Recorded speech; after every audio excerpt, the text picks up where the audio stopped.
Bismillahirrahmanirrahim. Assalamualaikum warahmatullahi wabarakatuh. Halo teman-teman, jumpa lagi di channel Berkah Mindo Farm.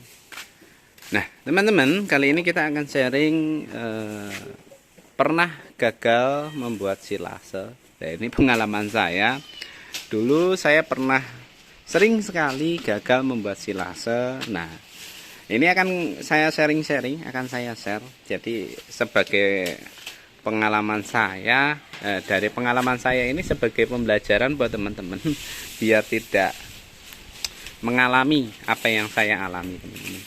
Oh ya, ini kemarin kita panen rumput sampai matang kayak gini tidak masalah, nanti bikin silase.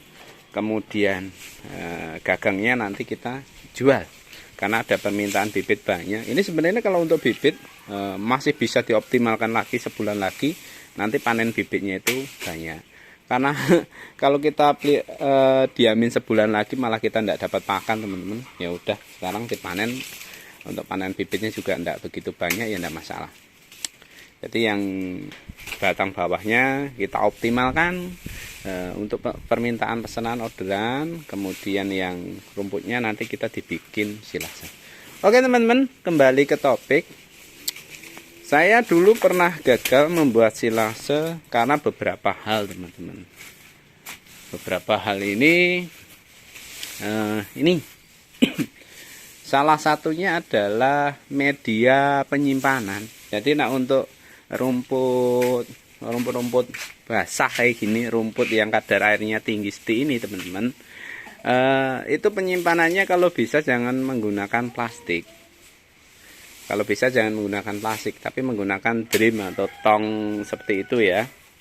Kalau tebon jagung, kemudian daun singkong kayak gitu pakai plastik tidak masalah, teman-teman, karena dia kadar airnya lebih sedikit. Nah, kalau kayak gini kebanyakan kalau menggunakan plastik dia akan ngembung kalau nggak divakum lagi, dan rawan banget, rawan bocor, rawan dimakan tikus, kemudian rawan busuk lah kalau pakai plastik. Tapi setelah saya menggunakan tong seperti itu 100% pasti jadi, teman-teman. Tapi ini baru satu faktor ya, satu faktor penyebab kegagalan yang saya alami dulu. Oke, jadi satu karena tempatnya, kedua teman-teman karena saya sudah beberapa kali pengalaman beli mesin chopper. Ternyata mesin chopper itu punya peran penting. Peran pentingnya itu apa sih? Mesin chopper yang hasil cacahannya itu dipukul-pukul, kemudian ada hammernya, itu ternyata ini teman-teman penyebab salah satu kegagalan karena kadar airnya yang keluar itu lebih banyak lagi. Mesin chopper yang ada pukulnya itu seperti apa? Ini kita bukan menjelekan kok produk mesin chopper yang seperti itu jelek, enggak. Tapi kalau ini teman-teman, mesin chopper yang ada pemukulnya atau jenisnya itu multifungsi, kalau buat silase jenisnya odot, pakcong kayak gini rentan. Rentannya itu karena apa? Karena kadar air yang dikeluarkan itu lebih banyak. Apalagi yang ngeluarin sampai bubur, jemek lah, sampai lembut banget. Itu kadar airnya yang keluar sampai nyemes-nyemes, dipegang nyemes-nyemes itu rentan. Kalau dibikin silase rentan busuk, rentan gagal. Jadi kalau bisa teman-teman beli mesin chopper itu yang istilahnya buat nyacah inilah, buat nyacah aja tanpa multifungsi. Kalau buat multifungsi ya sesuai kebutuhan. Misal saya tidak begitu sering menggunakan odot maupun pakcong. Nah itu tidak masalah pakai multifungsi. Misal buat tebon jagung atau apa itu tidak masalah. Tapi yang kadar airnya tinggi seperti ini, kalau pakai multifungsi airnya keluarnya lebih banyak. Nah itu salah satu penyebab kegagalan, teman-teman. Bisa sih menggunakan multifungsi, tapi bahan kering yang kita tambahkan itu harus lebih banyak. 2-3 kali lebih banyak untuk menyerap kadar air yang keluar. Yang cocok untuk dibuat silase itu seperti ini, teman-teman. Jika dipegang seperti ini tidak berair. Ini berair ini masih standar ya, kayak gini, tidak berair sampai nyemes-nyemes kayak gitu. Seperti ini bisa dibuat silase. Tapi kalau dipegang itu airnya sampai keluar, sampai berbusa kayak gitu, tidak masuk. Penambahan bahan keringnya banyak sekali. Lagian ternak itu butuh mamah, teman-teman, butuh mamah, istilahnya mamah biah lah, butuh gayemi. Nah, ternak senang seperti ini. Ini pun juga sisanya nanti sedikit karena batang-batang pun itu sebenarnya batang itu masih kemakan, tapi karena ada permintaan bibit ya udah kita potongin, kita batang yang muda-muda kita giling seperti ini.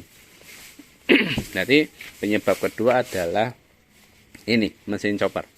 Terus ketiga adalah cara pembuatan yang salah. Cara pembuatan yang salah itu seperti apa? Cara pembuatan yang salah itu gini teman-teman.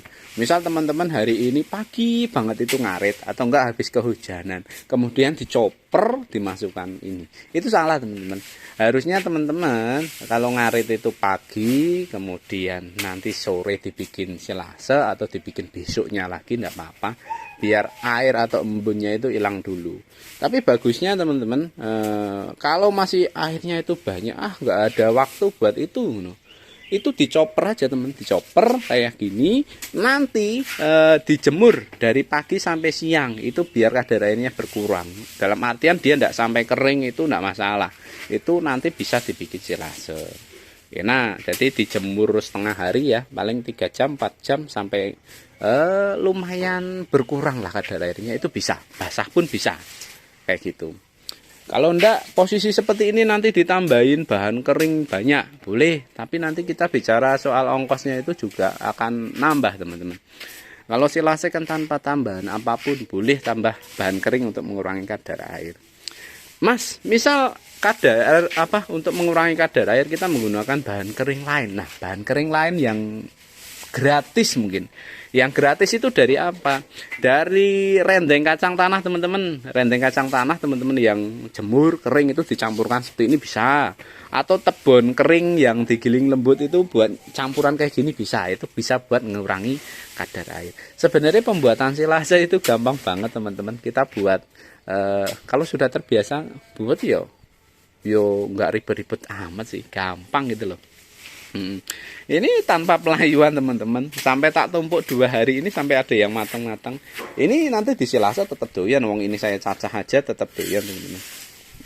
Jadi faktornya pembuatannya ya. Jadi kalau pembuatan tuh nanti dimasukkan tong, diinjak-injak sampai padat banget. Oke, dicampur bahan kering bagus. Kalau enggak ya enggak masalah sih, selama ini tadi kita lihatnya kalau dipegang kayak gini tidak berair banget itu masuk, tapi kalau sampai berair banget itu nanti dia nggak masuk. Itu bagusnya sih ya kalau ada waktu itu dijemur sebentar nggak masalah, tapi kalau pembuatan banyak itu kayak kalau dijemur itu kita akan banyak makan waktu, banyak makan tenaga, nah itu jadinya boros. Tapi kalau teman-teman buatnya sedikit nggak masalah. Lagian ini pembuatan silase untuk jangka pendek teman-teman. Paling ya sekitar 10 hari, sekitar 14 hari sudah habis. Nah itu tidak perlu begitu banyak bahan kering pun sudah masuk kayak gitu. Nah itu teman-teman, itu banyak sekali kesalahan saya dulu pembuatan silase pernah gagal gara-gara itu, gara-gara medianya, gara-gara mesin choppernya, kemudian gara-gara pembuatan yang tidak tepat atau tidak benar. Karena saya dulu juga belajarnya itu dari YouTube. Ternyata dari YouTube itu mereka sharing cara pembuatan silase dan fermentasi itu tidak ada bedanya. Jadi kalau silase itu tanpa bahan tambahan apapun kecuali bahan kering yang tujuannya itu untuk menyerap kadar air yang berlebih, itu silase teman-teman. Nah silase itu cocoknya untuk hijau-hijauan yang empuk seperti ini, seperti itu.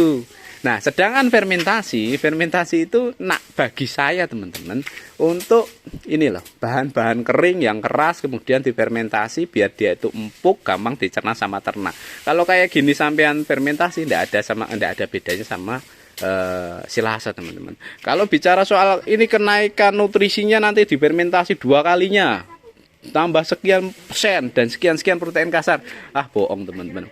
Jadi dia ini akan naik apabila penambahan bahan kering itu tadi akan meningkatkan nutrisi. Nah, tinggal bahan kering yang ditambahkan itu apa? Misal bekatul, oke, naik karbohidratnya. Ditambahin bran polar, oke, naik karbohidrat dan proteinnya. Seperti itu teman-teman. Kalau difermentasi juga kenaikannya juga tidak begitu banyak. Hanya sekian 0,sekian persen itu. Jadi teman-teman kalau mau buat silase maupun fermentasi jangan dibikin ribet lah. nggak harus sama silase, nggak harus fermentasi. Intinya kalau hijauan, nah menurut saya itu cukup di silase aja. Nah, kita penambahan bahan kering bebas dari rendeng kering, kangkung kering misal, penambahan tebon kering atau bekatu itu untuk mengurangi kadar air. Sedangkan fermentasi yang istilahnya, saya panen tebon jagung mas. Nah itu monggo difermentasi itu boleh, karena dia di gagangnya itu masih cenderung keras biasanya.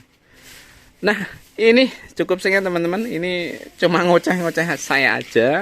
Mudah-mudahan dengan seperti ini, saya berbagi cerita seperti ini, teman-teman bisa belajar lagi. Harapan saya dengan channel ini sebagai ladang jariah buat saya, buat media belajar teman-teman dan saya juga, seperti itu.